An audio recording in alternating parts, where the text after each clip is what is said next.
the browsers. There's a Q&A box. If you open that, you can fill in your question. We will collect the questions and we will try to cover as many as possible during the Q&A sessions which we have, and of course during the panel discussion in the second part of the event.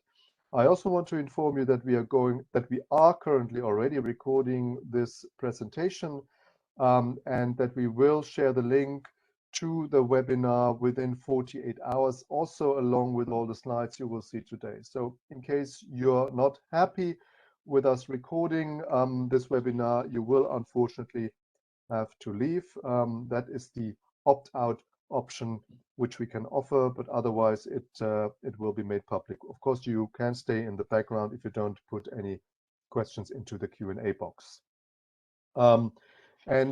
With that, I think we can really start with the program, which you now see here in front of you on the screen. We will have 2 keynote speeches, and then we will have a panel discussion with a lot of interaction with you, but we will also have a Q&A session after the keynote speeches. So please don't be shy. Put your questions and comments into the Q&A box already now.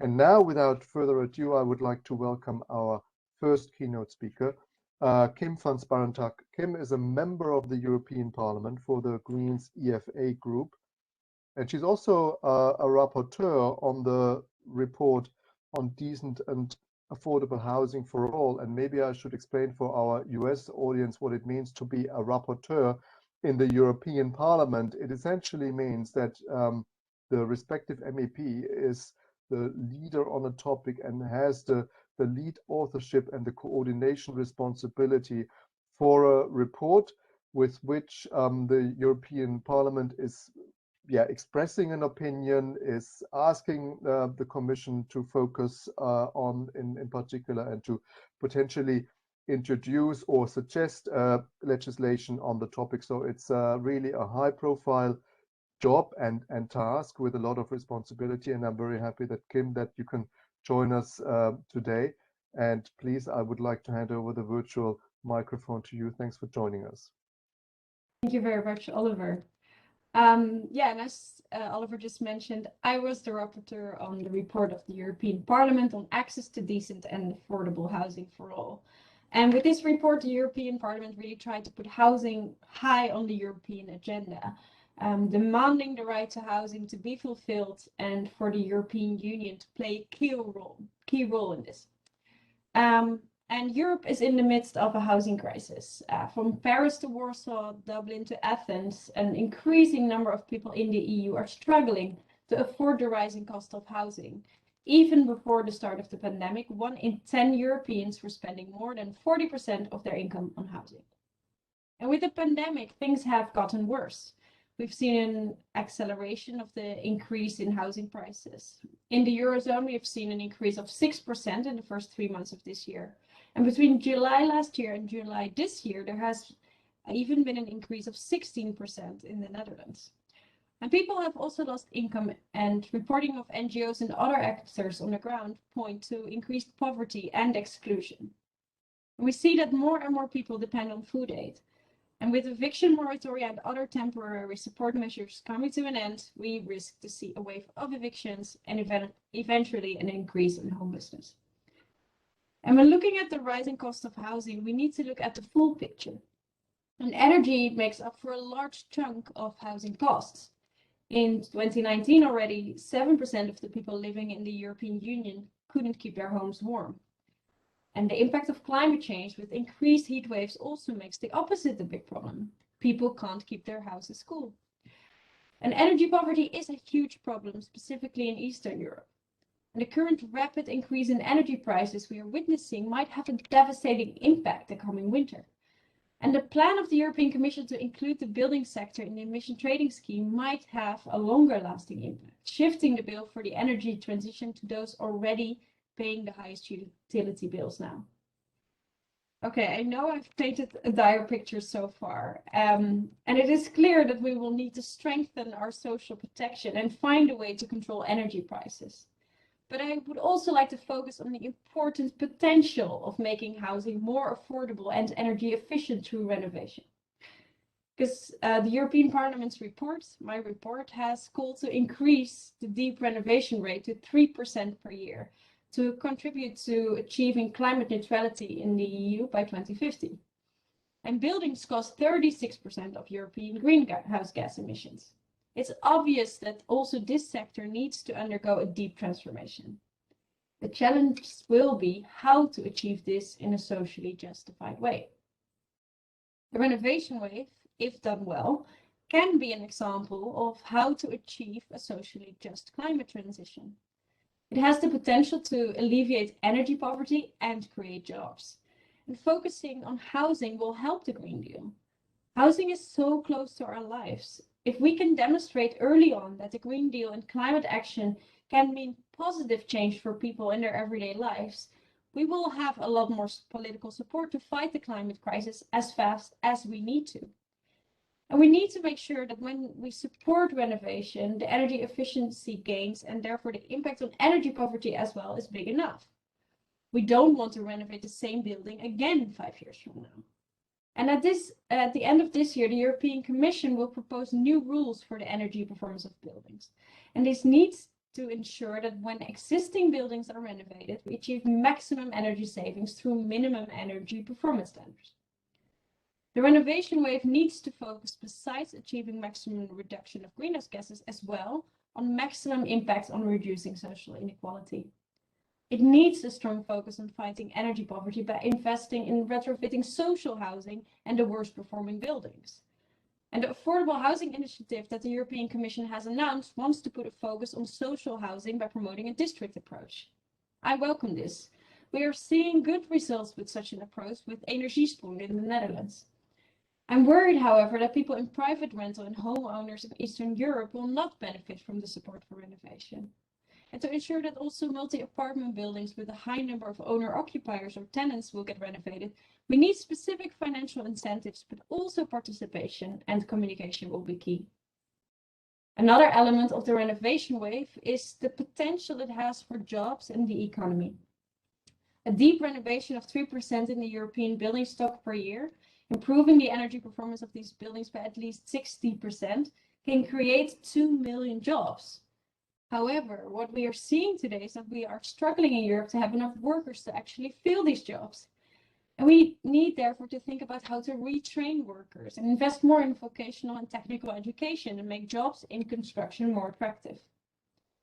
And public investment in renovation can have a counter-cyclical impact. And this is why many countries have included support for renovation in their national recovery plans. Here we also need to look closely if the plans the governments have made also contribute to the affordability of housing. Because the opposite might happen if subsidies for housing renovation are mostly going to the middle class, or if the improvement of rental housing leads to higher rents. And the last thing we want is to end up with a renovation wave. Housing affordability is a central principle of the renovation wave, but this needs to become operational in its implementation. And what I propose is to make sure that we achieve housing cost neutrality. For the residents, in particular tenants, the total cost of housing shouldn't rise, and the cost of renovation should be compensated by the energy efficiency gains. And even then, these future savings need to be financed. And therefore, households should have access to zero interest loans, and part of the cost of renovation should be borne collectively. A final element that deserves consideration, in my opinion, is housing quality. The worst performing homes from an energy point of view are often also the least healthy homes. People suffer from the lack of insulation, draft, mold, low indoor air quality, improper sanitary conditions, etc. So lifting people out of energy poverty can go hand in hand with improving their health. Another objective that can be drawn into the mix is improving accessibility of housing for people with disabilities and reduced mobility. And with an aging population in Europe, that when renovating homes, we should make them more accessible at the same time. And I think what binds us together is our ambition to achieve climate neutrality by 2050 that both the EU and the US have committed to in the Paris Agreement. And in achieving this, we will need to work together to ensure a high level of ambition at the global level. but also in more practical terms. And that's why I believe today's webinar is so important and why I'm very much looking forward to the discussion with the expert. Thank you very much. Thank you very much, Kim, for your contribution and the many ideas and proposals you put on the table. I'm sure there will be a number of questions from the audience on that, what's actually happening already in Europe and what's feasible, what the political appetite is. We'll come to that in a moment. But for now, I would like to invite Ted Toon as our next keynote speaker. Ted is the Director for Housing Efficiency at the White House Council on Environmental Quality and has a long career in policymaking in mitigating climate change in various roles in the past. I will not read them all out, but you're in fact also a practitioner. You are a accredited a certifier for LEED, so you know the sector not only from policy making but also from the real construction, the real estate, so to speak. Ted, thank you very much for joining us. What is your morning today? I'm very much looking forward to the perspective of the White House Council on Environmental Quality and your personal perspective on what's possible to combine affordable and energy efficient housing. The floor is yours. Thanks for joining us. Thank you much, Oliver. Appreciate the introduction, and good morning, good afternoon to all the participants. It's an honor to be here also with Kim. Appreciate your perspective and to hear the common challenges that we have and the common perspective we have on the ways forward. The Council on Environmental Quality oversees federal compliance with environmental laws, but also sets broad environmental policy for the government here in the US. We are working to ensure that all decisions made across the government, the budgets, the policies, and the actions taken include a climate lens, but also include an equity lens to ensure that the communities that are most often impacted by climate change are included as part of the solutions. My message today here is that affordable housing can lead the way on efficiency. And Kim, I believe you're running the slides, or someone's running the, Oliver, are you advancing slides? Yes, that's going to happen in a moment. Yeah. Okay, great. If we could go to the next slide, please. So there are three major challenges that we are working to address. The first is the housing burden. Here in the US, nearly a quarter of our renters, 11 million families, are what we consider severely rent burdened. They're paying more than half of their income on rent. We have to address the rent challenge. Secondly is the energy burden. Almost a third of American families have experienced some degree of energy insecurity. This can range from not being able to pay their energy bills, making a trade-off paying for other critical items instead of their energy bills, or not using their heat when it's needed, or not using their air conditioning when it's needed out of fear that they can't pay those bills. The third major challenge is carbon emissions. Housing is a significant contributor to greenhouse gas emissions, and most people are not aware of that. So in addition to the policies and the programs, we also have a lot of public education that we need to do here in the US. And all of these challenges are growing. Our population's growing, demand is growing. And as just one example, extreme heat is affecting, in fact, killing more Americans and people around the world than ever before. Places that never required air conditioning, for example, or where air conditioning was considered a luxury item, now are requiring air conditioning just as a life safety measure because of extreme heat, and that yet further increases demand. Next slide, please. So here's how do we balance energy, climate, and decarbonization goals with the need for greater affordability? I'll highlight just a few of the things on this page. The first is strengthening our building codes and standards for new construction. It's a challenge here in the US. The land zoning, which is where you can build things, and the building codes, which is what and how you build, those are decentralized decisions. Those are made state by state, county by county, even city by city. So the federal government's greatest influence here is with the federal buildings, with all of the programs that we operate through our various agencies, and wherever federal dollars are used in the building trades, we can exercise some leverage, and we intend to use those levers. The second I'll highlight here is electrification and fuel switching because of its contribution to the decarbonization of our economy. In addition to greater efficiency, switching to advanced electric heat pump technology, which has been adopted in other parts of the world, will significantly reduce our emissions and improve indoor air quality at the same time. Some cities and states, California is an example, have banned new residential gas hookups for exactly this reason. Unfortunately, other localities have banned the banning of gas hookups, so there is much work to be done. Finally, financing tools. The financial markets are critical to the climate solutions. In the housing sector and the mortgage market, the biggest lenders, federal agencies, and regulators are currently working to identify and mitigate the risks posed to the financial system by climate change, but also to better understand how the properties that are financed are themselves contributing to climate change and how we can develop products and incentives to reduce those impacts going forward. Next slide, please. These are just a few of the many challenges. Cost versus benefit and cost versus affordability, I think, is the core of the challenge. New technologies, new ways of building always cost more at first. Once they're accepted broadly in the marketplace, costs tend to come down. However, we have to figure out how to pay for those costs up front, whether it's amortizing it over the life of the property or through other incentives up front. Research and development, land use zoning and building, as we talked about, financing sources, and finally, understanding our baseline. Having a good understanding through benchmarking and transparency of where we consume utilities and what our fuel sources are will help us better target programs going forward. Next slide, please. The Biden-Harris administration is committed to affordable housing, to energy efficiency, and to emissions reductions, and we've set some very aggressive goals. New equity and debt for affordable housing.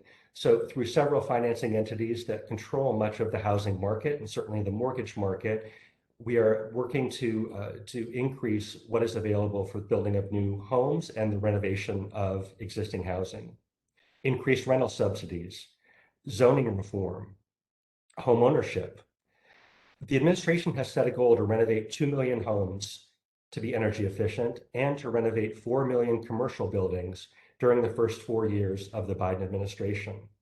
We also have made targeted reductions of greenhouse gas emissions by 50% by 2030, moving toward the climate neutrality by 2050.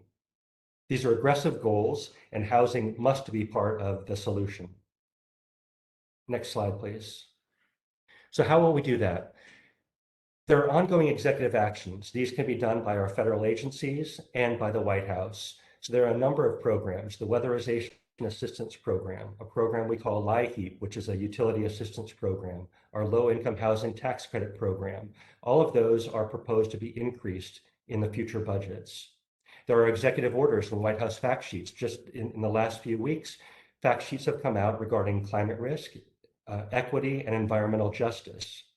The Council on Environmental Quality put out something recently called the Justice 40 Initiative that targets 40% of all future climate funding going to benefit low and moderate income communities. But this takes money. There are upfront costs, and money here comes via Congress. So 3 places to watch where the money can come from. The first is the president's budget for the United States. Our fiscal year here ends in 1 week. We hopefully will have a budget to continue operating after that. But if you look at the president's budget for the next year, it includes increases to most of these programs that we've discussed. The second thing to watch is the bipartisan infrastructure bill. This is currently making its way through Congress. It includes significant funding for a number of programs that we've discussed: infrastructure, gray infrastructure, green infrastructure, housing, efficiency, and more. And finally is the reconciliation bill, and this is the big one. This takes many parts of the president's Build Back Better agenda and creates a once-in-a-generation opportunity for investments in climate action. So we'll be watching this closely as it makes its way through Congress. Next slide. Despite the scope and the scale of the challenges, I join Kim in being optimistic about what we can do. One quick anecdote: here in the US, about 20 years ago, the affordable housing industry led the way in the green building revolution, well before the private sector bought into the idea of green building. We can and we must do the same in building and retrofitting our homes to be more efficient, while also ensuring the affordability for all Americans. Thank you for inviting me to be part of this important discussion. I'll look forward to the discussion afterwards. Thank you. Thank you very much, Ted, for giving us that perspective. What's planned and already happening in the US on the topic. I mean, as you said, it's a really big challenge to align affordability and climate change targets in a market, in a real estate market, which is often driven by many other factors, where prices and costs are driven by speculation, by location, by availability of housing, and many other factors which are outside the immediate control often of policymakers, and definitely out of the control of those policymakers who are in charge of energy or climate change policy. So it's really, the question how to square the circle almost. And I wanted to ask the first question to Kim. Kim, you've mentioned a number of ideas and proposals how Europe could really tackle the issue in a more strategic way. Now, we know that policy decisions on the European level require an agreement of three institutions: the Commission, the European Parliament, and the member states. How do you see the appetite, in particular in the member states, and maybe also with your colleagues in the European Parliament from other countries, to really tackle the issue of affordability and climate-friendly, energy-efficient housing at the same time? Is that a niche issue which is only pushed by some leading MEPs like you, or is there a growing momentum? Well, thank you for that question. And actually, I do think that there is a growing momentum, and that has to do with several different reasons. Well, first of all, of course, the climate crisis is getting more dire, and we're feeling the pressure of achieving, reducing emissions, and we've set targets already for 2030, which sometimes doesn't feel like it, but it is within 9 years that we have to get there. And it also doesn't mean we can do everything in the last year, so we have to get started. So that is helping. Secondly, we see that, in more and more countries, people are now standing up and protesting the fact that they can't afford their houses anymore, and that they are struggling to pay their energy bills. And that is the second factor. And then thirdly, there is now currently more funding available. First of all, through the Renovation Wave and the Affordable Housing Initiative, there will be more funding available. And secondly, through the recovery funds that the European Commission is now working on and negotiating with the member states. And you do see that, this opportunity of a moment where we have to act and there is enough funding available is a moment for several member states to say, okay, this is the project that we are going for. And then lastly, perhaps there is also more evidence now, that, when we work on a larger scale, for example, by tackling first social housing projects and renovating them first, that it's actually both beneficial for the climate. Also, it's more cost neutral because you work in a bigger scale rather than, individually insulating every other house. There's very positive reactions from the public. So I think, all the things together is really creating now a moment of opportunity where we can really see that change will come soon. Yeah. Well, definitely, the EU has allocated quite a significant amount of recovery funding to climate and energy efficiency measures, and many countries seem to make an effort to also then allocate that funding to building renovation. But do you think there is enough capacity in the national governments in the member states to actually absorb all that money and ensure that it ends up where it really brings the benefit and maybe triggers additional private investment? Do you see that, or do you think there is more that needs to be done on the member state level? This is a very difficult question to answer because it will depend completely on the different situations and specifically when talking about housing, every situation is very different. In the Netherlands, for example, a very high percentage of housing is in the hands of social housing corporations, which means that, you know, there is a public-private partnership that, you know, we can actually, you know, push in a certain direction. And also we know that, you know, where the money ends up, whereas in many Eastern European countries, as I already mentioned, you know, we have a lot of private home ownership because after the end of socialism there, we've seen a huge privatization of the housing market. So it's going to be very different in different member states. But what I do see is that there's a lot of mutual learning, not only within Europe, but also worldwide, on how different countries are working on this. And I think that is also something that we're trying to do today again. And I think that is something very positive. You know, there's a real willingness to learn and to see what's happening. And I think mainly the issue of tackling energy poverty, I think people, like most governments, are really aware that tackling that is crucial to make sure that we have a proper climate transition. Because if we can't tackle this one issue where people feel that they are being heard and not suffering under the climate transition, and that only big corporations are, you know, getting subsidies, but they are just left to their own, I think that is an awareness that is very clear, and governments are trying. But yeah, of course, we have some governments that are perhaps not very good in sharing money with their people. Thank you. Thank you.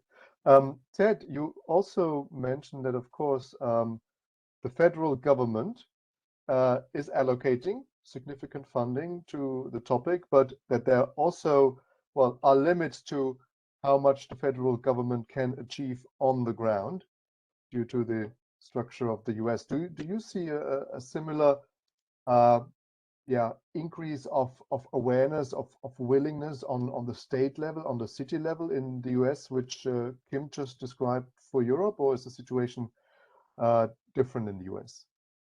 No, I think it's similar, and it's going to have to be similar. As you said, the federal government can't and shouldn't do it all. It's going to require the states and the cities to be engaged as well and coming to the table with resources, but also the utility companies, the private sector, and philanthropy has really stepped up. Many charitable organizations are putting a lot of funding toward some of these very issues. So I think it's going to be not only an all of government approach, but really an all of the economy approach, where all participants are going to have to be here. The scope and the scale of the challenges, both that Kim described and that I described, are too great for any one entity. And you also need the buy-in of all of the parties. So there's nothing like having skin in the game, as we tend to say here, to be part of the solution, to buy into what you're trying to achieve. Is there a specific pilot program that maybe comes to mind where you say, well, this is really making a difference at the moment? Is there something which you could illustrate? Well, there are a number of programs, for example, the Weatherization Assistance Program that I think is going to be discussed a little bit later. It's not a pilot, it's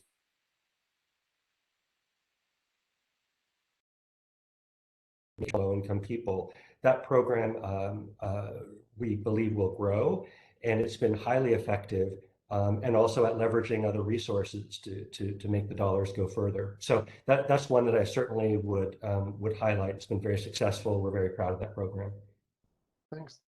Kim, do any of the European programs stand out for you, what you have seen being implemented in maybe your own home country or in another member state?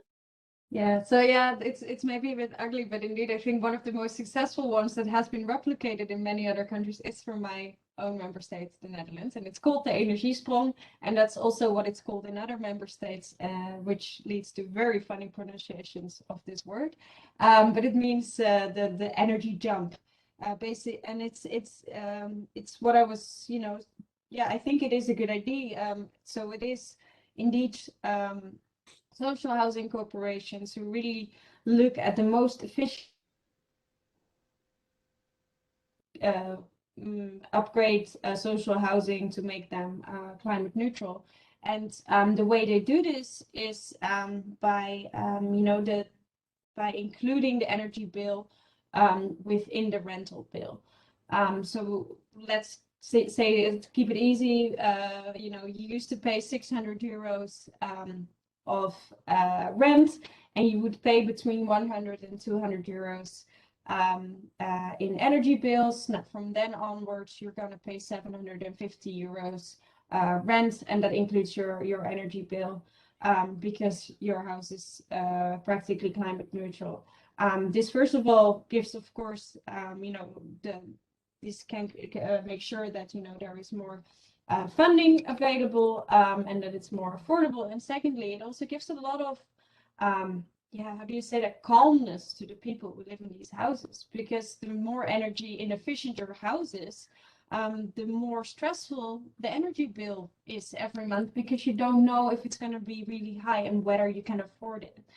So having a more stable energy bill, or not even having to worry about a separate bill, is something that has been you know, yeah, seen as very positive by the people living in these projects. And that's why it's really great to see that this is a pilot project that has been, you know, spread out all over Europe already. Yeah. Okay. Thanks a lot. Before we come to the final question for the discussion here, I would like to launch a short poll, again, to simply ask both the US attendees and the European attendees whether they think that the current policies which are in place are adequately addressing energy efficient and affordable housing in your region. So again, I would like to ask the US attendees to simply answer the first question and the European attendees the second question, so that we have that geographical differentiation in the answers. And A is no, you think this is absolutely inadequate, the policies are inadequate, and 5 is you think the policies are very adequate, and then of course the other options are in between. So please fill this in now for the next minute or so. And I have a question here which came in from the audience, which relates to the question whether tax credits to retrofit buildings are really effective to accelerate the process, to increase the renovation. Now, we know tax credits are, of course, one of the financial instruments which are relevant and potentially interesting. What's your opinion, Kim, on the tax credit system in principle? Are there many maybe experiences in the Netherlands on that? I can't come up with an example right now, but I think one of the major issues with, like, when we're trying to do something around tax in general is that you know, you can get some tax benefits perhaps if you renovate your house. What we see then is that there is a group of people who falls outside the scope because they have a very low income and they already don't pay that much tax. So I think that is something that we really have to think carefully of, and that is also something that I have been criticizing before, that, you know, the initiatives we take are very often looking at, you know, the middle class that is a homeowner and that can actually, you know, invest some money in putting solar panels on their houses, and then can make a profit out of that, or at least, you know, reduce their energy bill over time. But there's a very big group of people that doesn't have that capacity, that doesn't have that financial room to actually make sure that they can invest in this. And I think, you know, there are possibilities for certain parts of society where we use tax incentives. But I think, you know, we also have to look at other ways specifically for the people who need it the most. So well-targeted financial instruments are definitely needed from your perspective. Ted, what's the discussion on this topic in the US? What's the situation there? Yeah, in many ways, it's very similar. I think tax credits have been very effective in some ways. So, for example, our low-income housing tax credit program has been really the primary source of capital for new construction of multifamily affordable housing over the last few decades. But as Kim says, you know, tax credits only benefit those who are who are in a category where they're paying significant taxes and those savings benefit them. So for large owners of properties and large owners of multifamily properties, and for much of the middle class, that makes good sense. But as we get into low and moderate income communities where they're paying less in taxes, a tax benefit may not be the incentive that's necessary to get them engaged. I think another issue with that is assuming that those people may have the capital upfront to pay for the improvements in order to take advantage of the tax benefits. So do they have the money to even make the initial investment can also be a challenge. So we need to be very careful and be very targeted about how we use tax credits. Are there specific programs, financial support programs, which then target people which would not benefit from tax benefits, tax reductions? Are there specific grant schemes which maybe don't require that people have own funding for renovation? There have been, and there are some currently proposed. So in some of the legislation I discussed, for example, one example, and this is going way back, had to do with automobiles. There was a program called the Cash for Clunkers, which was essentially it would pay you to get rid of your old inefficient car if you purchased a new efficient car. So that kind of a program you could see working well for a number of people. So yes, there are certainly proposals for grant programs targeted towards low and moderate income families. Okay, thank you very much. Let's have a look at the responses to our second poll, what people think. And if I look at the responses, we have, well, maybe a rather sobering result here. For the US, 15% voted for the second and the third option of answers, meaning, well, the policies are somewhat in place, have somewhat an effect. But in fact, the result for Europe is even more sobering, because there we have 20% of participants choosing the first answer, saying no, the policies are not in place at all. And then 15% in somewhat and 5% in the B. So there we have quite a stronger statement for a rather sobering opinion. I think that's probably a call to policymakers to really gear up and improve that situation dramatically. So thank you very much for your responses. Maybe just one final quick question for this round of Q&A. If you both had one wish, one policy wish, how to, well, for an instrument to really change the policy dynamics to make efficient, climate-friendly housing really affordable, what would it be? If you had a magic wand, so to speak, who would want to start? Kim, do you want to start? If I had a magic wand and unlimited finances, I would just create a European-wide retrofitting scheme that was funded by the government, and just make sure that all houses are as efficient as possible as soon as possible, and show people how comfortable some climate policies can be, and the government really, taking their action in providing adequate housing and also doing their share in the climate transition. Thank you. Ed, what's your magic I wand think, wish? yeah, no, I think mine would be similar. It would be a program large enough to renovate all of the homes that need renovating to become more efficient. But I think not just for the sake of doing it, but I also think, as I mentioned with green building, I think if we were able to do that across the affordable housing stock in the US, we also could demonstrate to the real estate investment world that it also makes good investment sense. The long-term operating costs, of course, are going to be much lower. The indoor air quality, the resident satisfaction with their living, all of those things will go up as a result of it. So I would want to do it not just because we need money to do these things, but because it's an opportunity to demonstrate that long-term, this is the way everybody should be building.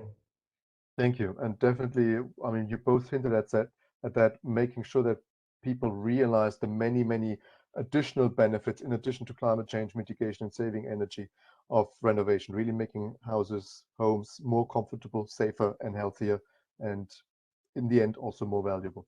So, well, thank you very much for your contributions today to our webinar. Much appreciated. Thanks a lot. We will now move to the second part of the webinar today, which is going to be a panel discussion with just short introductory remarks. We have invited 4 speakers. And if we could go to the slide introducing the 4 speakers for our panel discussion, that would be great. Here we go.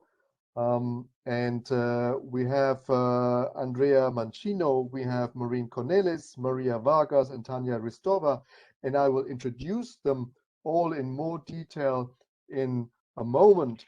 We have representatives from the US DOE, so a governmental institution, but we also have a mayor, somebody who's implementing the policies which higher up governments are deciding upon and asking for implementation.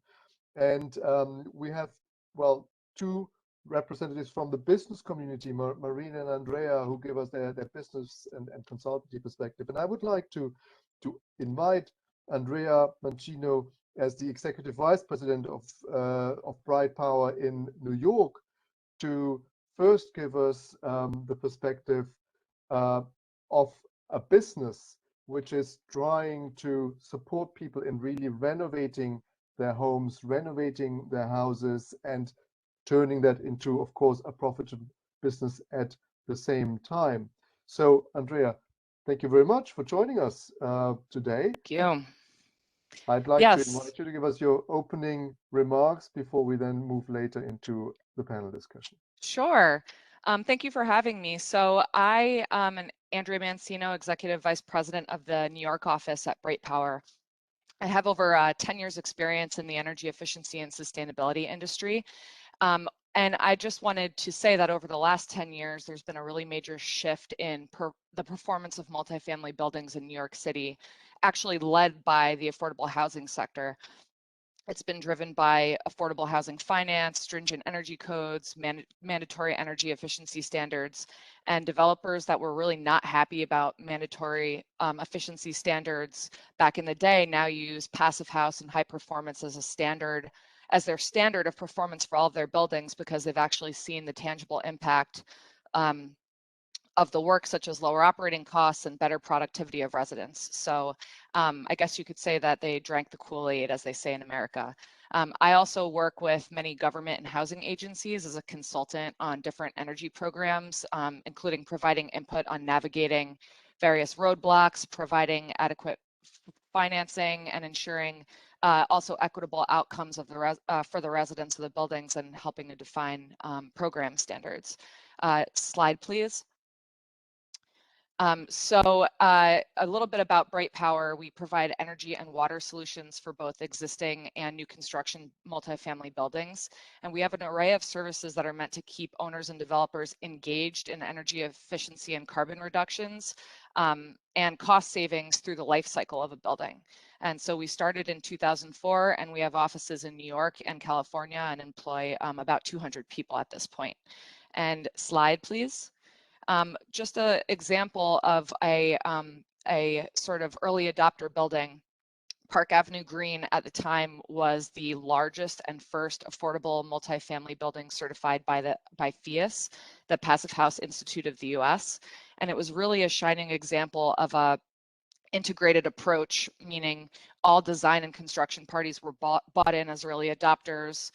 There was creative financing here, attention to the needs of the residents of the building, and it was just really proof that larger buildings could achieve one of the highest performance standards available in the industry without breaking the bank. So this building was 15 stories, 154 units, very low income, including 50 units that were set aside for formerly homeless individuals.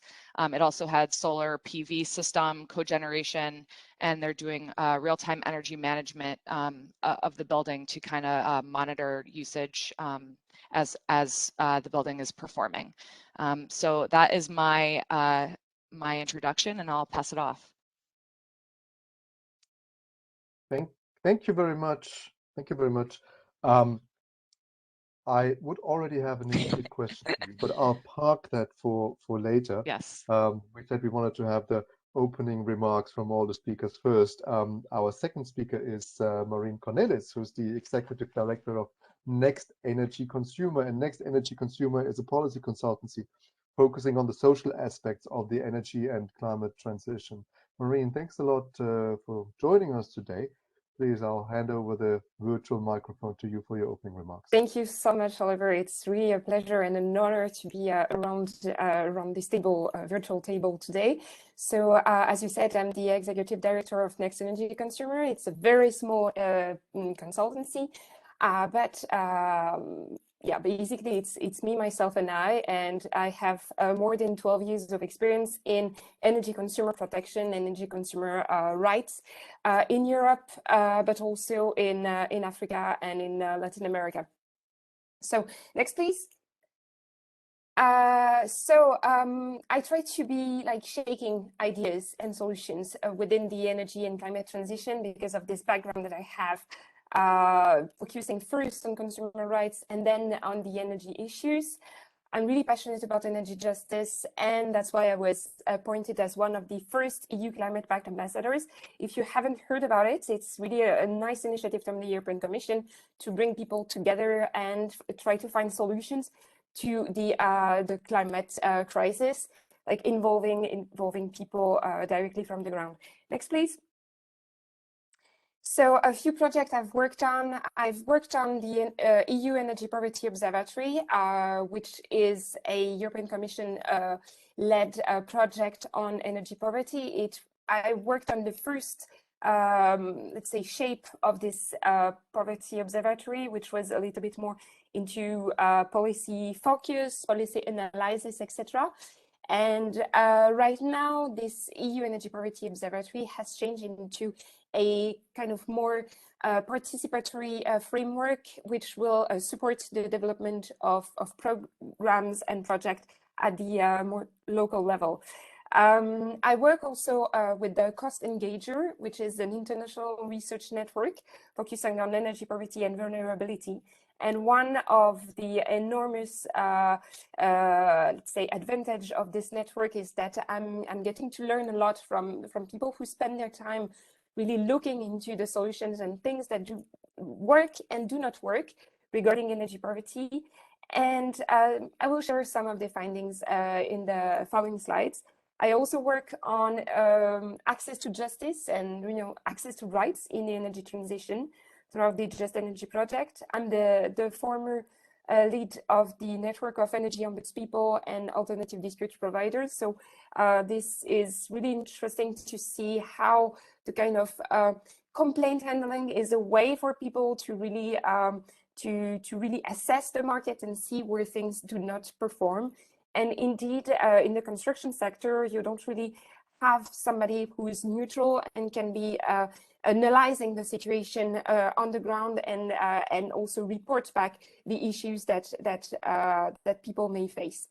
And yeah, finally, one of the well, my big project at the moment is Eureka, which is a electrification program in Burkina Faso, Madagascar, and Cameroon. So it's a very exciting new opportunity to be looking at developing countries. Next, please. So really, things I've learned throughout the years on energy efficiency is really that not households are the same. And I felt that that Ted and Kim were saying a lot of interesting things about the need to acknowledge the different profiles of the people, but we also need to consider that there are questions of abilities, willingness, opportunities, that the racial questions, for instance, is paramount. Energy poverty is systemic and it has to be addressed in a properly and systemic way. And somehow energy efficiency and renovation, it has to come with a lot of support, not only financial, but also technical. It shouldn't be a full-time job. And efforts shouldn't only be made by people like you and me. We need everything to be fair by design and inclusive by design. And with the aging population, it will become all the more important. That's all for me. Thank you, Oliver. Thank you very much for your contribution. I'm looking forward to hearing more about some of the examples of things that work, which you mentioned, but we'll come to that in a moment. We're now going to hear next from Maria Vargas, who is a senior program advisor and the director of the Better Buildings Initiative at the US Department of Energy. Maria, thank you very much for joining us today. I hope you are with us because I cannot see you at the moment on camera. Should be able to see me. Can you not see me? Now I can see you. Well, excellent. Thank you very much, Maria, for joining us. So please, the floor is yours. Thank you, Oliver. Thank you so much. And I'm so thrilled to be part of this panel. As Oliver mentioned, I am Maria Vargas. I work at the US Department of Energy. I spent the first 25 years of my career at the US Environmental Protection Agency, running the Energy Star brand. And in 2011, came over to the Department of Energy to establish and run the Better Buildings Initiative that I'll tell you a little bit about today. So as you can see, I've been in this game for a while. Next slide, please. I really don't need to reiterate too much on this slide because Ted covered much of this on and through his presentation this morning. I think really what I would draw your attention to, and part of what we're trying to do through the Better Buildings Initiative, is really appreciate the tremendous opportunity for advancements and greater efficiency in multifamily housing in the United States, and really recognize that both energy efficiency and renewable energy upgrades are such an effective strategy to preserve affordability and increase comfort in American homes. So next slide, please.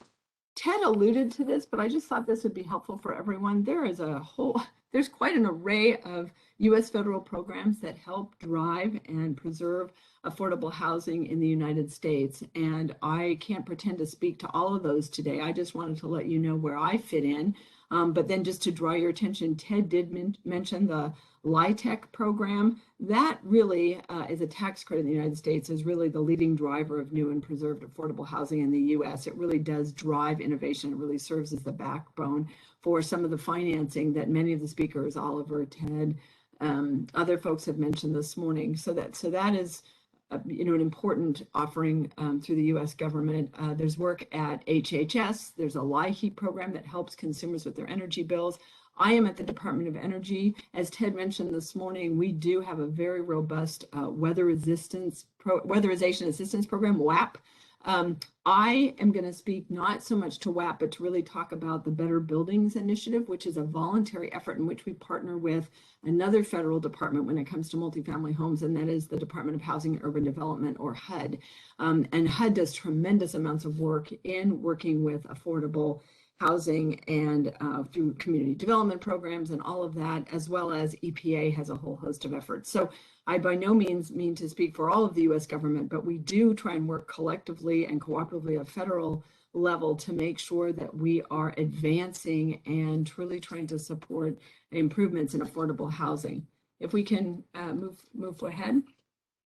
Let me tell you a little bit about what we do in the Better Buildings Initiative at the US Department of Energy and why it's a little bit unique and why we're excited about the work that we're doing with our multifamily partners. So the first bullet I have on the slide really speaks to the incentives that we see as we talk to multifamily owners. I know everyone on the phone already knows these, but it's everything from the financing that was mentioned this morning to difficulty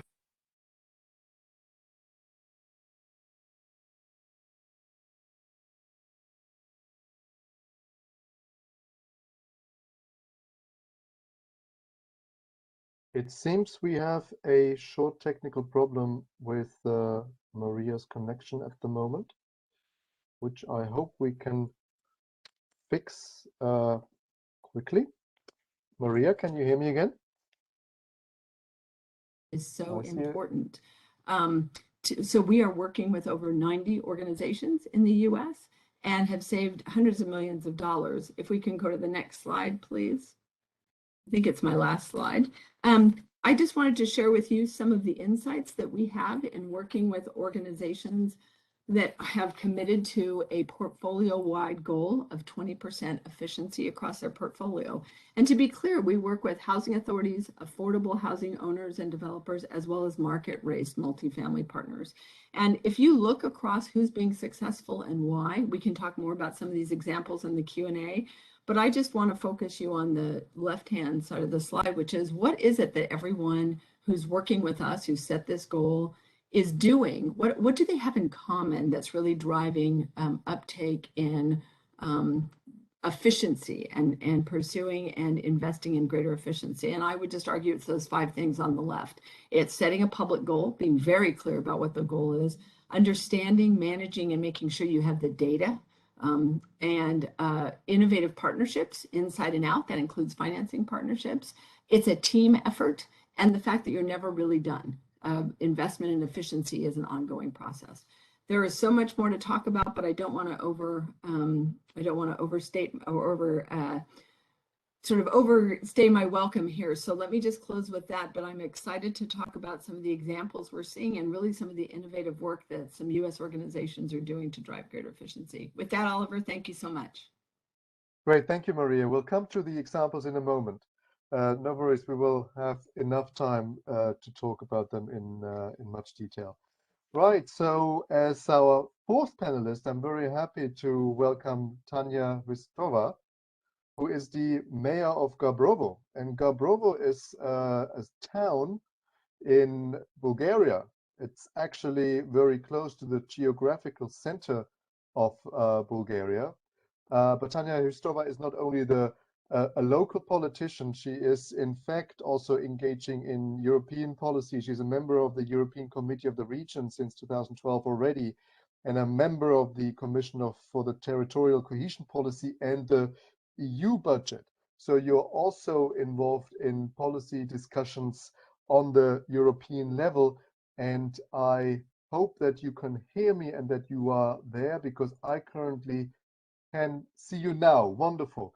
Thank you very much for joining us this afternoon from Bulgaria, and I'm very much looking forward to your initial comments on the experience of developing and implementing the policies in Bulgaria. Hello everybody. It's a great pleasure to be part of this discussion. As it was already mentioned, green transformation and energy efficiency are very important for our citizens, and we municipalities and public authorities are instrumental for implementing and successfully achieving the important goals that are already set by the European Commission.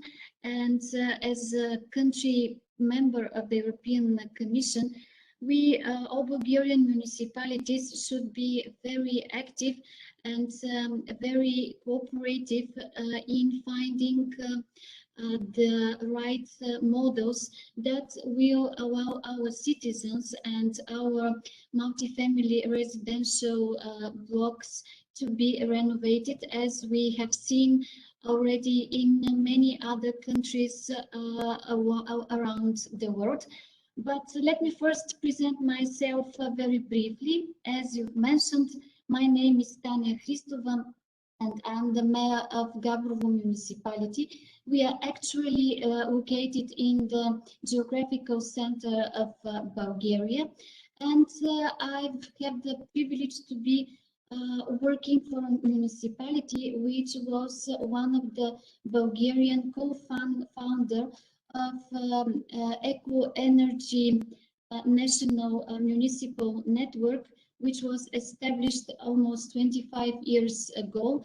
And many of the projects that were created in Gabrovo were thanks to the technical assistance and the opportunities that we had and we received through this network.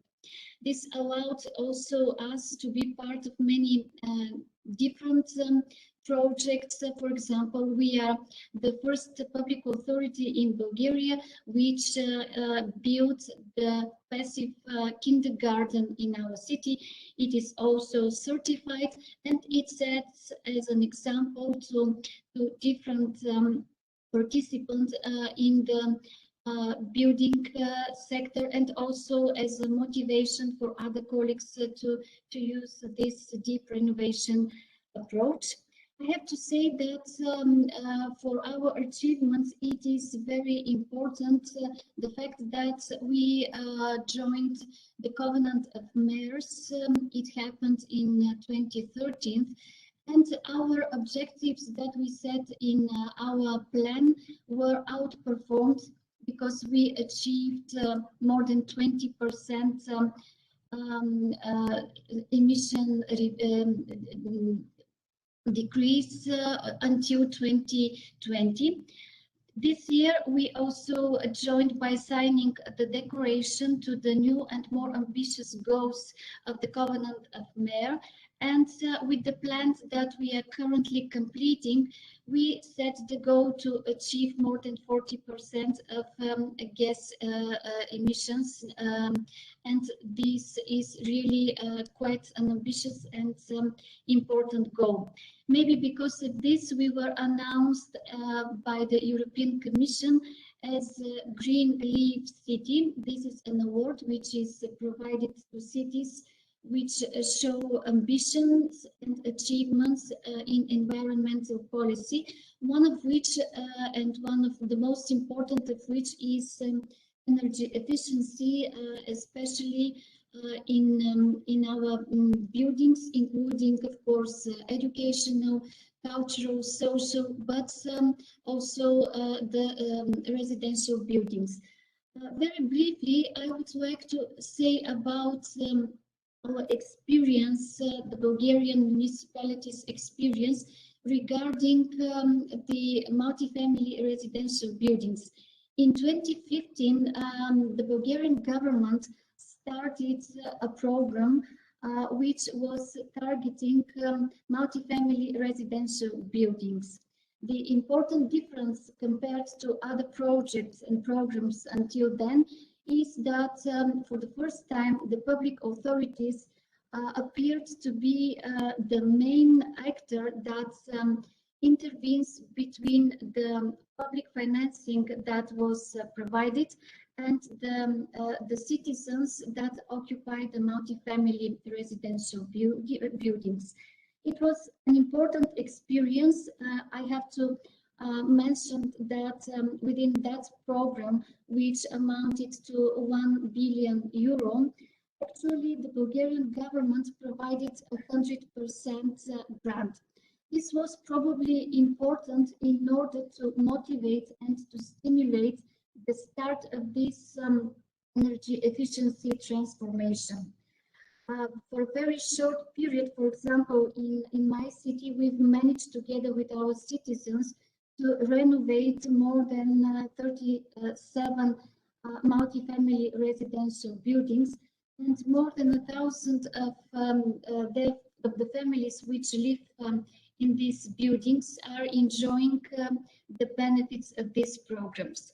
The positive effect of this program was soon registered by all municipalities of Bulgaria, because the number of the applications increased significantly, and the people are waiting for the continuation of this program within the Resilience and Recovery Fund, which here in Europe we very much rely to be a strategical instrument which will continue this policy and will allow for the combination, and before that for the establishment of different flexible financial packages that will be appropriate for the different types of the social profiles of the people who live and who have different social and economic challenges. As I have mentioned, together with the new financial resources, we will hope that we will continue to save energy and to provide financial benefits to our citizens. Definitely, we will contribute to the environmental benefits, because we will manage to reduce the greenhouse gas emissions, and in this way will allow for achieving the ambitious goals of Europe. And of course, something which is very important for Bulgaria, as we are a country which has to address and to mitigate the energy poverty. It also is an opportunity to create new jobs, because the first national big program showed that for a very short period, it created serious engagement and positive effects on the construction sector, which is very important partner in this process. I have to mention, of course, a few negative aspects of this program, because providing 100% grants, this will not allow the governments or the municipalities to provide a long-term continuation of this program. Therefore, now we have to consider new models, and what is considered by the last version of the Resilience and Recovery Plan is to have two packages. The first one will be for buildings with energy classes E, F, and G, and for these buildings, the residents will have the chance to apply for 100% financing for the construction activities. And another package will be for buildings with energy class D. For these buildings, there is a plan to provide 85% financing. Of course, the association of residents should be responsible, which is a serious challenge for which we as public authorities work very consistently. These associations should first agree to participate, and then they have to prepare the technical design, the energy efficiency studies, and only then they will have the chance to apply for financing. Something else which is very important, and which we public authorities very much insist, is that we have to take into consideration three important principles, and these are sustainability, scope, and quality. And of course, in order to be able to measure all these aspects, we have to have these instruments in place. Here I will stop and hope that I will be able to share both interesting initiatives that we have locally in our city, and also ideas that we debate in the Committee of the Regions or in other formats. Thank you. Thank you very much, Tanya. And I have a question for you right away, and I would like to start with you in the panel discussion. But I just also wanted to explain, in particular for our US audience, you mentioned the recovery and resilience plans. These are plans the EU country has to develop and submit to the European Commission for approval in order to get access to the recovery funds, the recovery money, which has been allocated by the European Union in principle. So these plans and the approval of the plans are the precondition for any financial flows to the countries. And you also mentioned the energy classes E and F and G. Just wanted to say that in Europe, we have this energy certificate system where basically the worst class for a building with a very, very poor energy performance is class G. And you said, well, the three worst classes will be will have access to the funding. But I wanted to ask you a question. You mentioned the importance of technical assistance for Gabrovo to develop the plan. Can you describe what that technical assistance actually looked like? What was the support you received, and what did that trigger? What benefits did that give you? Yes, thank you for this question, because this is really very important for Bulgaria. I have to continue a little bit with the explanation about the recovery and resilience plans.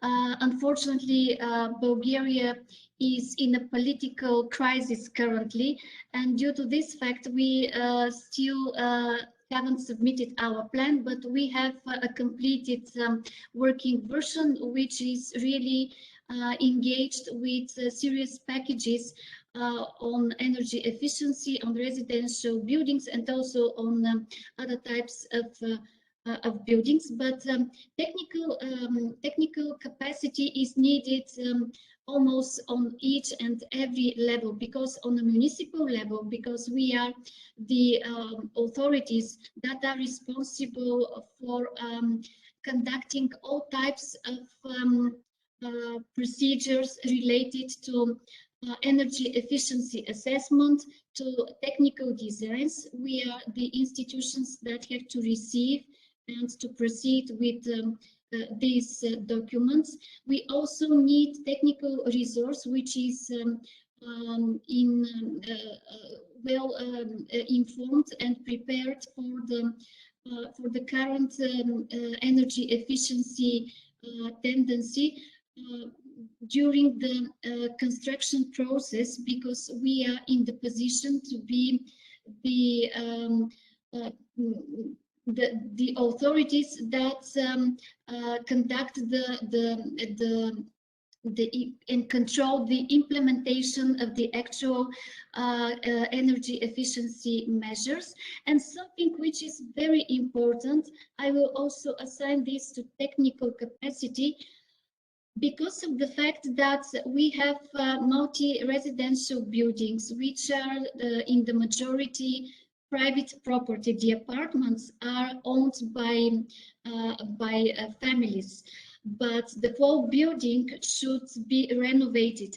In order to achieve this, there should be achieved an agreement of almost 100%, which is a serious challenge to us to convince and to explain to these people the benefits and the positive consequences which will entail after this transformation. And of course, we need technical capacity for the financial, for the different financial packages that we should manage together with the citizens, depending on their specific profile. So we are really very important actors, especially after 2015, which of course is important for us, because in this way, through energy efficiency, we transform our cities and make them more attractive to our citizens and to people. If yes. Yeah, thank you very much, Tanya. Andrea, you mentioned in your earlier remarks that you delivered this one project which you showed us with quite some creative financing, and of course your decision-making process about potential investments is very different, because you have one building owner in Gabrovo, we just heard. We need the agreement of all the apartment owners. Can you describe that creative financing? What did it actually look like, and well, how was that creative instrument delivered and developed? Who contributed to it? Sure. There's a lot of different players involved. The first, we had mentioned LIHTC, the low income housing tax credits. That was a big player, so it kind of started there. There are organizations, the financing agencies, in this case, the HPD, the Housing and the Department of Housing and Preservation and Development in New York City, kind of say, we're going to, they get awarded the tax credits, and these agencies say, when we give you funding, we're going to mandate certain green programs or efficiency standards in order for you to achieve funding. So that's sort of pushed to be a certain level above energy code.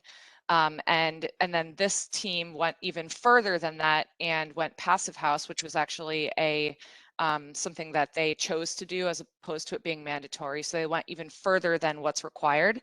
And it was a combination of the LIHTC.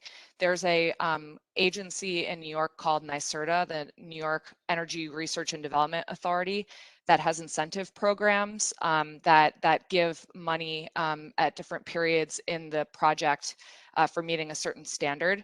So they got about $500,000 in just incentive money through that program. And then they also did something creative with looking at what the potential operating costs would be for the building by having high efficiency passive house using electric systems, which is very common in Europe, but not so much in America at this time, becoming more common.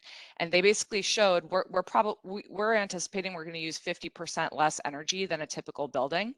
And by demonstrating that, we did some creative, what we call underwriting, where they were able to get better terms on their mortgage and on their loans to do the project by showing that they would have lower operating costs down the line. And this building actually did what we call master metering, where there was one meter for the whole building that the owner was paying the heating, and then the residents were going to be paying the cooling. But the cooling costs ended up being so low, like after the project was implemented, the residents were supposed to pay their own cooling, but it ended up being such a small fraction of operating costs that the owner actually just took it all over. So they were like, well, instead of dealing with billing and everything, we're just gonna take the cost on. Okay, great. So let me check whether I understand this correctly. So there was a tax credit, simply paying less taxes. There was a grant of $500,000. The operating costs were basically half because the passive house standard led to 50% energy saving, and you had better loan conditions, all of that. That sounds like a very profitable business model, all in all. Yes, and it's been replicated. Okay. The downside is that we've been worried because to Maria's point, there is limited data on actual passive house projects in operation because it is sort of a newer standard in America, and for larger projects, there's a lot of risk around that. So as a kind of a collective, a couple of government agencies and private firms such as ours have been actually just giving data to each other and doing a large study to show, yes, that these buildings actually do perform as much as you model it out and they say. So the risk has gone down, where at the beginning we kind of hedged our bets, and now there's actually data that kind of show that they do actually perform that way. But the risk is around the operation of the building and resident behavior and some of those other things. But it seems that the performance of the building does tend to outweigh a lot of those risks. Do you also have a program which informs residents and advises them on the right behavior? Is that part of the program? It's part of a bunch of the programs. It's Enterprise Green Communities is a program that is used a lot in affordable housing. There's LEAD and really getting the residents engaged in the design of the building, through the construction or when they're actually brought on, right? When the residents can be available, the earliest that they can to provide input has been really big and important. But once the building is constructed and brought into occupancy, there are manuals that are provided, there are orientations and walkthroughs. And then there are also ways to just engage the residents in different programming through operation to get them excited and build a sense of community around the high performance that allows them to feel confident and a part of something and really take pride in where they live. And that's been a really positive model. Great, thanks a lot.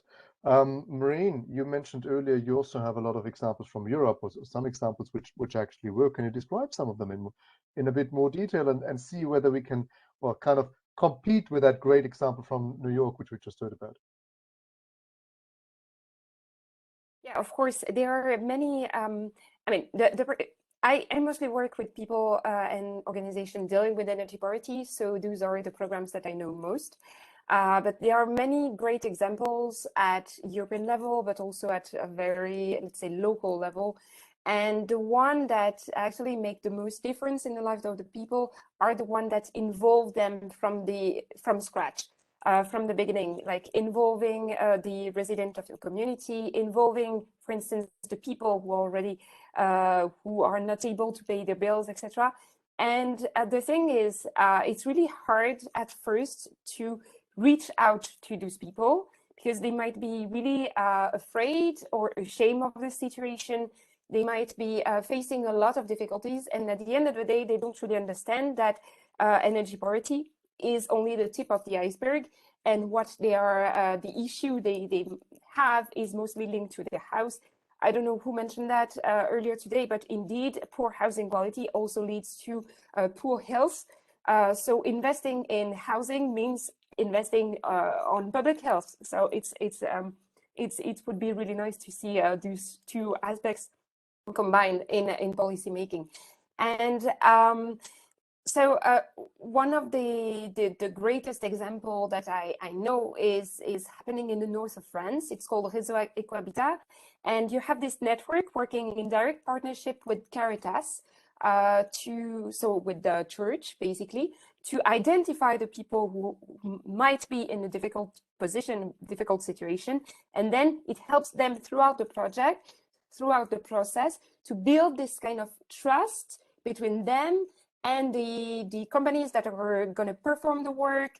They help them with the grant application, etc. Because unfortunately, I mean, that's one of the issue with the majority of those kind of programs that are targeted towards people affected by energy poverty, is that you have to apply, you have to show everything, that you have to display everything, and that can be extremely invasive, pervasive, and it can really affect again even more the self-confidence or the trust that fragile populations may have.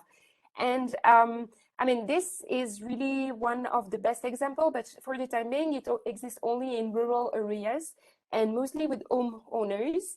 And it would be really good if this kind of program was also replicated with bigger communities, or with, let's say, communities where you have systemic segregation. Let's say, for instance, in around Paris, with the kind of the banlieue situation, which is quite difficult, or in neighborhoods where you have systemic discrimination, systemic racism, no access to public transport, etc., etc. Mhm. So that's where I really think that housing renovation doesn't have to be taken as a silo approach. It has to be really integrated within a local development issue, a local development opportunity, because you can't have a nice building inside a bad neighborhood, and you can't really, if you start renovating buildings without thinking about the neighborhood and without thinking and involving directly the resident, you have only gentrification problems that will come to your face. So Thank you. So really you're saying you need to have change agents like the Caritas, which you mentioned, like the church organization, which you mentioned, to help you overcome the psychological barriers which exist in many cases. Thanks. Yeah, exactly. I think that local intermediaries, whether they are churches or whatever kind of religious support, it can be school as well. In many contexts, schools are let's say the only opportunity, let's say, for mothers to reach out to the rest of the world. So it might be the kind of hand that would be lended towards the people who need it. Yeah. Okay. Thank you very much. Maria, can I ask you, do we have do we have programs in the US which particularly are focused on overcoming those psychological barriers? Do you also work with faith groups or other societal groups? I mean, we just had this wonderful example from New York where we really, we got evidence that the LIHTC program seems to be working and is very attractive. But on these psychological barriers and making sure that the energy poor people are really reached and spoken to, are there specific initiatives in the US on that matter? You know, I know that sort of effort and concern is part of a lot of different activities that are going on. And Andrea might have some more sort of insights into specifics. I think it's very interesting as you sort of peel the onion on, this is true for efficiency. I mean, having worked on efficiency for 35 years, I'll just tell you, right? There's the use of energy in your home, and then there's all the psychological, like I remember when I first started, people didn't want to turn off their lights in their commercial office buildings because it would tell the boss that they weren't working hard or they had gone home, right? So there's all these things that are part of our use of energy that have nothing to do with our use of energy, right? And so I think it's also the case that I know public housing buildings in the United States, as well as some affordable housing, residents can be skeptical of change because they view it as something that's being done yet again to them that takes away something from them. And so I think, as Andrea was describing earlier, and as others have, there are lots of efforts to educate residents about what it is you're doing and why it's good for them. But I know that is not insignificant in the United States, just because it is, psychological, and it's also people's homes. We were talking about people's homes and lots of people who've not had control in a lot of things in their life. So I think there are a lot of things like that. And so, one of the things that we try and gather as part of the Better Buildings Initiative, again, working with HUD, is examples of all different kinds of ways that organizations, developers, and owners have pursued efficiency and how they've been successful with the idea, and it's all housed on a government website. It was on one of my slides, but it's very easy. It's the Better Building Solutions Center. And we want examples of what has worked for other organizations, understanding what the barrier was. So if someone says, I'm facing a challenge talking to my residents, who else has done this? And what can I learn from them? Because I think part of what we're trying to do at the Department of Energy through the Better Buildings Initiative is to not require everyone to learn it on their own, right? The only way this country and really the world is going to advance is if we learn from each other, learn what works, not be afraid of replicating or taking advantage of something that has worked for someone else and just, doing it.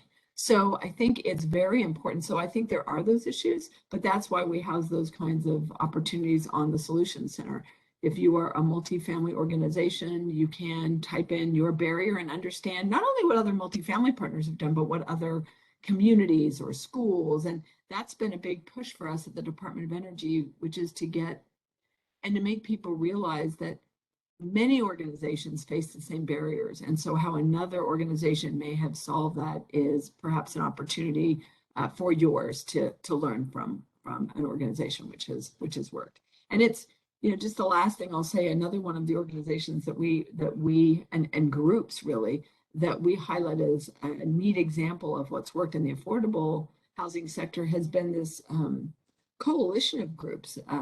They're called SAFE, that's the acronym in the United States, but it's the Stewards for Affordable Housing. And this has been 13 national multifamily partners who partnered together to really drive not only reaching an ambitious goal in terms of what they were doing, but learning from each other and sharing and really driving change across the properties they own as a way to share with others what works. So with that, I'll just stop. But yes, there's all these things are interwoven, as you can imagine. And so it's learning from real people, real organizations on the ground that we try and highlight as part of DOE's Better Buildings Initiative.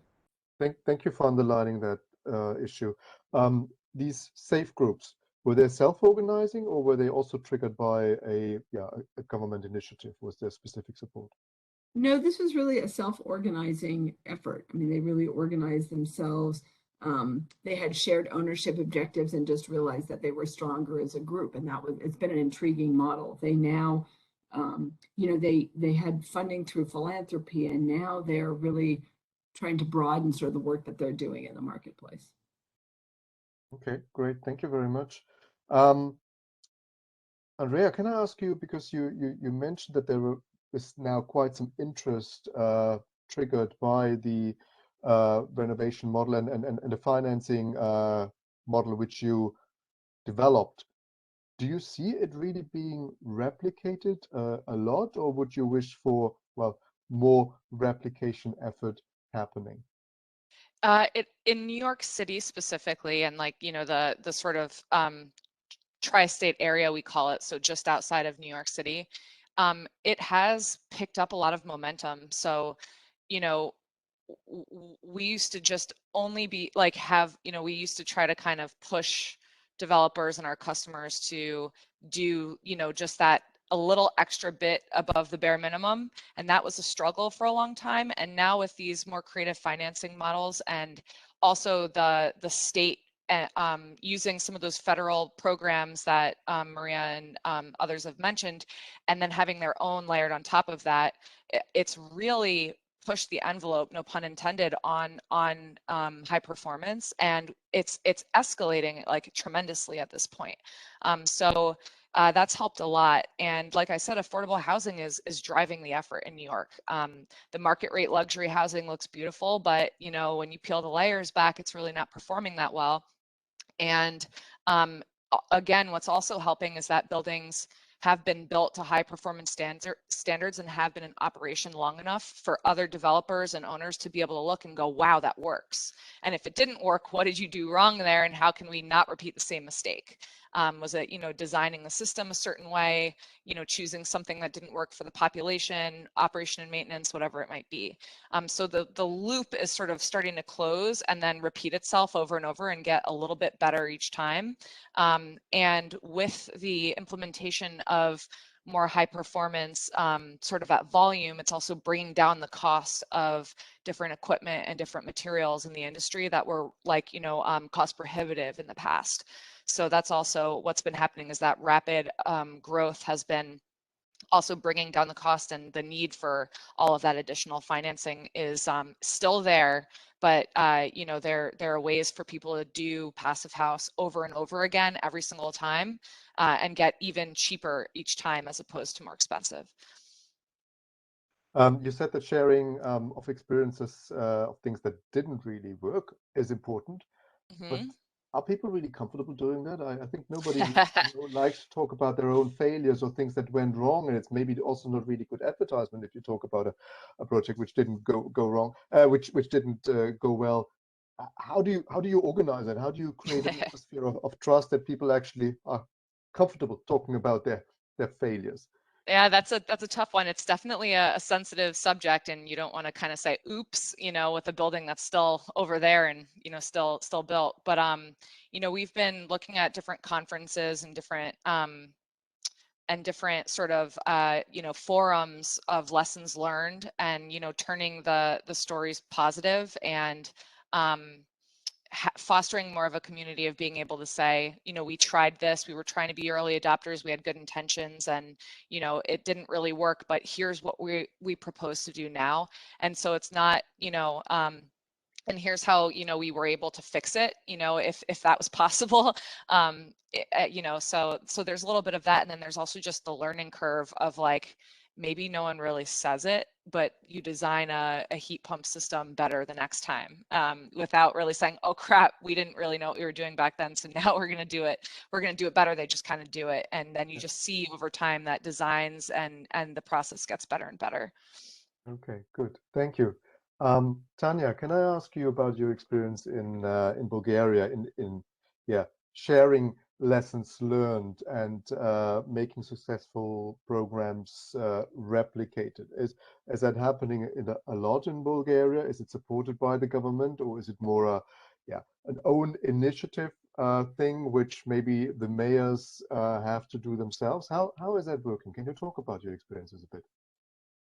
Thank you really for this question, because this is really hot topic in Bulgaria, especially when it comes to assessing the negative aspect of the national program for multi-residential buildings and their energy efficiency improvement. One element that the government underestimated, although we, the mayors insisted very much on that, is that they didn't allow, and they underestimated the fact that the communication and the education of citizens is probably the most important element for the success of this initiative. Maybe because of that, after launching this big program, unfortunately, it stopped and it was not continued with a third phase. But I think now we have already learned our lessons.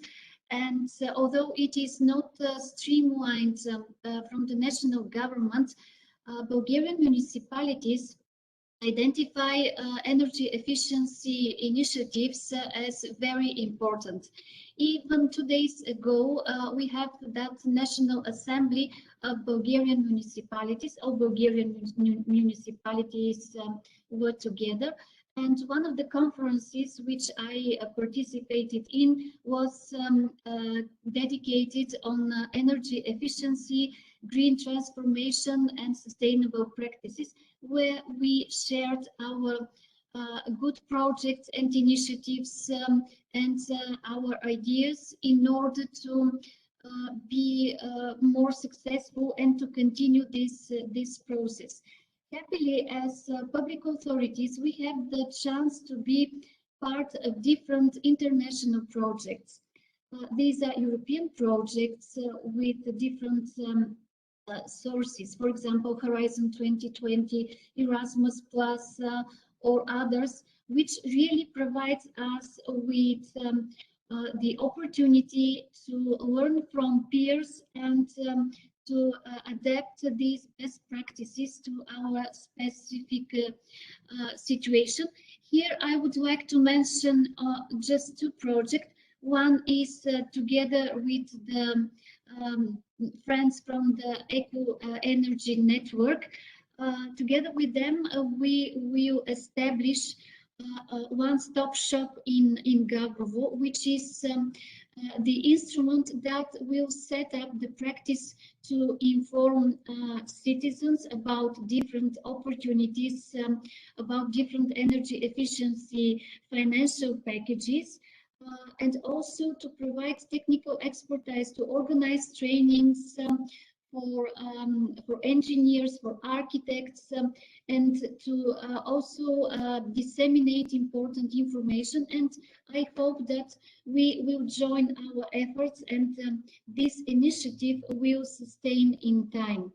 Another important project, which is also very interesting for me, is that, again, thanks to an international project, for the first time, we are working directly with citizens.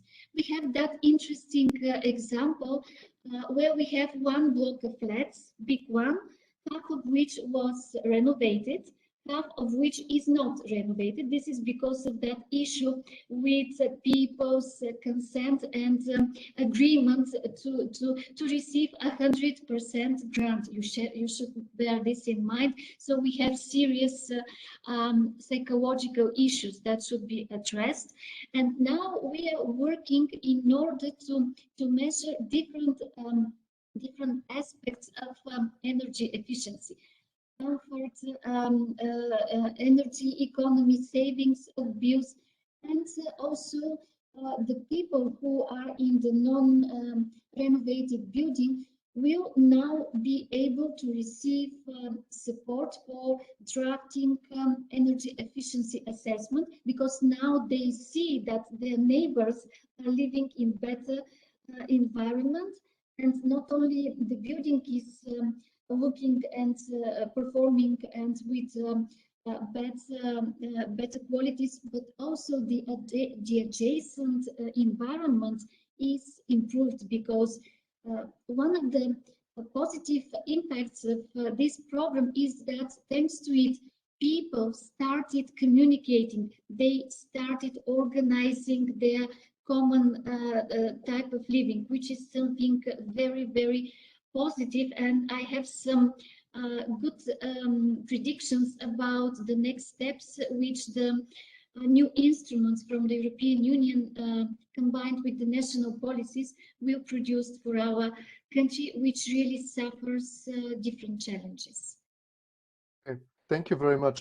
I think you all seem to agree that bringing the people into the renovation projects very, very early is absolutely essential to generate buy-in, to generate understanding, to achieve replicability. All in all, that's very helpful. We are already coming slowly close to the end of the panel discussion, but I have a quite a technical and maybe also a political question here from the audience, which I want to address to Maria. And it is the following question. I have to read this from my second screen here. The question is, are the investment tax credits in energy efficiency and retrofits in the United States tradable? Is there a system which resembles the US investment tax credits for solar, where, yeah, the credits could be tradable? Can you say something about that? Well, I'm going to try, and then and hopefully I'm sort of right. So the LIHTC tax credits are given to the states, and then the states give out those credits, and owners can compete to get those. They can get the credits, and then they can trade them. So in that sense, they are. I think if so, in that sense, yes. But in that's sort of what I know, and some of the others are not. But I think that answers the question. Thank you very much. Thank you. Right. As I said, we have to come slowly to a close, and I would like to end the panel discussion with asking you all the same question, which might be a tricky question to answer because it's a little bit political, but let's see what you think. And I'm asking you for your personal opinion rather than for your opinion as a representative of the organization. And I'm also asking the question because in Europe we have a debate whether we should have mandatory energy performance requirements for certain buildings, so which would require the owners to achieve a certain energy performance level and therefore require them to renovate, which may have an impact on the living costs of the tenants or on the affordability and so on. What is your personal opinion about that topic? Do you think that certain mandatory standards are unavoidable if we want to become serious about fighting climate change? Or do you think that this would be totally counterproductive for affordability? Or do you think that, well, the two could somehow be combined? I said it's a tricky question, I know, and I'm not looking for the ultimate silver bullet answer. Maybe we'll just look for volunteers who wants to go first. We don't have to go into a specific order. Is there a volunteer? If yes, just raise your hand so I can see it on camera. Okay, thanks. Andrea, please go ahead. Well, I mean, New York has been having mandatory standards for a long time, local laws, again, the affordable housing regulations. So it's shown that it's worked, but stepping it up and becoming more and more efficient obviously comes with cost, and electricity is very expensive in New York. And so the two of like maintaining affordability and social equity and achieving high performance do need to be complementary with one another. And so I believe that having different carve outs or different pathways or keeping your finger on the pulse over time of how the legislation is affecting residents and refining the programs to better suit the population is critical. So I support it, but it needs to be hand in hand with everything else. Okay, thank you very much. Yes, please, Maureen. Yeah, I totally support what Andrea said, and indeed, it's about checking that things work together, that this retrofitting comes hand in hand with social justice, and this has to be this supposed to have really a big understanding, a broad understanding of what retrofitting means, and it is an investment not only for now but for the future and for the living population on the planet as well. It's really, we don't have time to waste, and if we need to be bold, then it's the time to be bold. Thank you. Tanya or Maria, who wants to go next? Tanya, okay, please go ahead.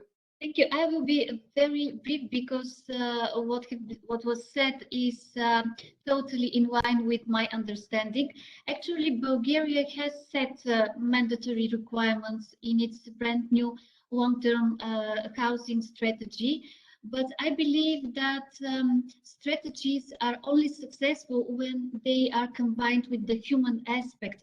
And in my understanding, for some profiles, for some countries, for some types of buildings and inhabitants, we have to apply customized approach and prefer step-by-step projects, because this is really a process, and we have to have also all people on board in order to realize what is behind this initiative as a philosophy, because it is much more than just changing windows or putting some new materials on the facades. Thank you. Thank you very much, Tanya. Maria, please. Oh my goodness. Well, I want to just start by saying, so I agree with my co-panelists. I think you have to do things with an eye on equity, with an eye on paying attention to the customer, doing it in a way that's fair. And I guess I would just add on top of that, that we know that codes and standards are probably the best way to achieve goals when it comes to driving down either costs or raising efficiency levels. We know that that's the case. I think in the United States, we just have a challenging landscape, right? We've got local ordinances, we have state laws, we have federal laws. And so it's really trying to figure out how to have all those different policy mechanisms, levers, and actors working together so that we do this with an eye on social justice, with an eye on equity, with an eye on the fact that we've got to address climate change. And we've got to be able to serve those folks which need it most in our economies. And so I think that it's really going to be a collection, and really, there isn't a silver bullet. We call it silver buckshot in the United States. There has to be a couple different things that we do. And if we're all aligned on those, then it is the way we're going to solve this problem. But we are seeing tremendous opportunities with local benchmarking laws, with local mandates and local standards. And so I think there is a role for those. And so the question is how to do that in a way that moves the market forward and doesn't have any unintended consequences that at all jeopardize the folks who need the affordable housing the most.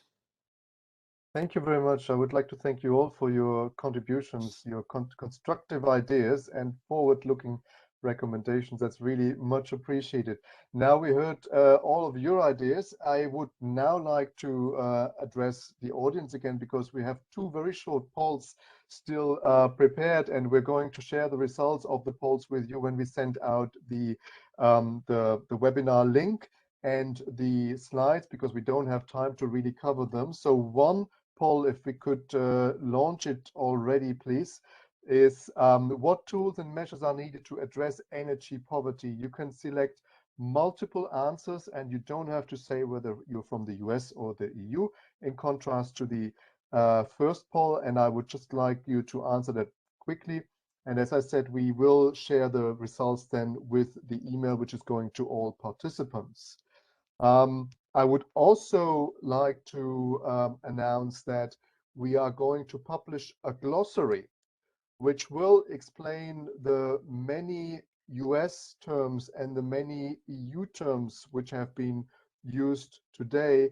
I think often when we have these international discussions, we're using very different terms and terminologies and words for often the same thing. And we want to reduce the language confusion a little bit by publishing that glossary. Again, we will send the link to it to everybody who registered for this webinar today, and we will of course advertise it on social media, and we hope that our partners will pick that up and advertise it as well. And with that, I would like to close the third poll and just move to the last poll, which is about what measures are needed to help energy poor households in particular to access energy efficiency gains. If we could show that, here it is on the screen now. Again, you can select several ones. You don't have to limit your answer to just one choice. And there is also the other option. If you have another specific answer, please write that in the chat box, and we will collect it all and document that all. And with that, I would like to invite our last speaker to give us the closing remarks. Our last speaker is Karel van der Poorten. He's a policy officer at the Directorate General for Internal Market, Industry, Entrepreneurship and SMEs at the European Commission. The acronym for that DG is DG GROW. Karel, you've listened to all the presentations, to all the contributions today, and I would therefore like to invite you to give us your observations and the closing remarks before I will completely end the webinar on time in round about 4 minutes. Karel, the virtual microphone is yours. What a challenge. Thank you very much. This is so much information that was shot in our direction, not in a silver bullet, but maybe rather like a shotgun, or the other example that was given by a panelist. I'm representing, and I will maybe take some very small elements or several elements that I really want to take away from different participants. And for me, it was very enlightening to see, for example, similar initiatives like the reconciliation bill that are very close to what is also happening in Europe. And actually, I don't see very big differences in approach. I maybe had anticipated that a little bit different, but I see that many similar focuses, many similar, let's say, approaches are there. For example, this integrated aspect where the participation of residents, for example, is of key importance. That is also something that we try to introduce more and more in our thinking when we talk about renovation projects, definitely in multi-apartment housing facilities or residential facilities. And I think one word or one concept I could add there, which was not dropped, is the notion of social innovation, is something that we try to bring in also within construction projects, where social innovation is really like a sort of methodology that wants to combine different parties and have them around the table to make that, let's say, renovation beneficial for all. You will notice that I'm coming not from a social department or not from let's say an energy department, but from the industrial department, or DG GROW as we say, but also internal markets. Even though I'm responsible for something such as the social economy, which is also known in the US, maybe also rather under the third sector type of form. But that is not the point I want to make. I appreciated a lot that there was also focus on industry and on the role of construction companies, energy facility companies, because they need also to be in the game. And that is very crucial. We should talk about residents, about municipalities, about social housing sector, affordable housing providers, but also about industries, because they are the ones that also need to make a sort of commitment and that also need to step into the game to, for example, think together with the project developers on how to construct at an affordable price, but still the newest technologies that might bring the best efficiency, but not only technologies for energy efficiency. And that is something we try to include also in the communication on the renovation wave. Also technologies to make life better. So not only insulation in the walls, not only a very state-of-the-art heating system, but also technology, for example, to improve accessibility for certain target groups. We have a graying population in many European countries where elderly people can benefit from certain technologies such as advanced domotica and so on. So these type of aspects could be brought by the industries in such projects, and also by offering scale, reach a certain, let's say, affordability that otherwise would not be possible. All those things were mentioned a bit between the margins. I cannot go through every detail, but I think these are for me very important takeaways for today, and something that I could also bring to the debate that the industrial partner to deliver jobs, but also to have them let's say, integrated in projects is very much key. One last word, and that is something where we also want to focus, for example, with our affordable housing initiative, and I'm happy that Kim announced this, so I don't need to tell you more about it, but that is this very crucial point of capacity building. This is really the key element in many projects, because if we want to make it succeed, we should support local municipalities, but also social housing providers, but also community and civil society on how to develop projects, because we need to have scale to make it affordable. And that is one of the things we want to invest a lot from the European Commission with the Affordable Housing Initiative, with the renovation at large, but also more aesthetic aspects in consideration, such as the new European Bauhaus, another European project that was not in discussion, but that wants to focus on livability in an integrated manner. So not just one building by building. We want to tackle a neighborhood. We want to avoid gentrification, and we want to make the city at large a better place with energy performance, but also with better social inclusion. So I think I will stop there. There is no more time. I could talk for, I think, 2 hours about this topic, but I enjoyed and appreciated the discussions a lot. I have written 4 pages of input, so I am happy to share that with you for your minutes as well, if you like, but it will be very useful for me. Thank you very much, and have a very nice day in the US and a very nice evening here in Europe. Thank you.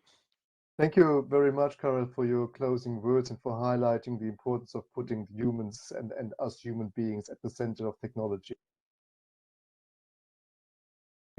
work. And I'm definitely looking forward to receiving your 4 pages. That's great. It will help us to do the follow-up and organize the follow-up. And I just wanted to thank all the speakers and all the participants today on behalf of the US Department of Housing and Urban Planning, the US Department of Energy, the European Commission and its various DGs, and all the speakers. Great that you joined us today. I think it was a very, very interesting discussion. And the next webinar in the series will take place on the 20th of October, and it will be a deep dive into attracting finance for energy efficiency in buildings. We covered that on the margins today a little bit, but next time around we will do a deep dive. Also, if you have any specific recommendations, you know how to find us, how to contact us on Twitter, on LinkedIn, or on Facebook. And with that, I just would like to close the webinar. Thank you all again for staying with us, for contributing. A virtual round of applause to all the speakers. Thank you. Have a wonderful day in the US, a great evening in the EU, or wherever else you are dialing in from. And see you soon in the next webinar. Bye-bye. All the best and stay healthy.